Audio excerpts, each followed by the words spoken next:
Kung isa ka na may Facebook account, sa Facebook kapag na-monetize tayo, kapag pinag-set up tayo, nanghihingi yan ng TIN number. At yung iba, hindi TIN number yung nilalagay nila.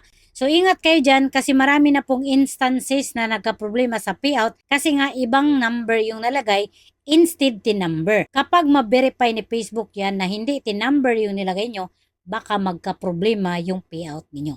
So ngayon pa lang kung wala kayong TIN number, kumuha na kayo kasi kailangan yan kapag na-monetize kayo. At yung mga requirements si Facebook dapat i-provide natin within 6 months. Kasi kung lumagpas sa 6 months, lahat ng kinita natin, hindi yan makukuha, ma-expire yan.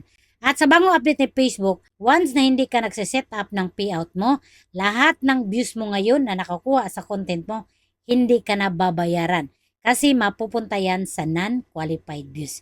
So kung gusto mo lahat ng kinita mo makuha mo at yung views mo dyan mababayaran, i-provide mo na yung requirements wala pang 6 months. Ang requirements kapag mamonetize kapag nag-set up tayo, TIN number, bank account or PayPal account, cellphone number, Gmail, at mag-ready ka rin ng ID kasi yearly nagpapaverify si Meta ng document ang hihingi ng ID. Para ngayon pa lang may ID ka na. Baka naman mga guys, i-follow nyo ako sa Facebook page account ko. Mas active ako dito. Kung mayroon kayong katanungan, pwede natin gawa ng content at i-shoutout ko kayo. Thank you.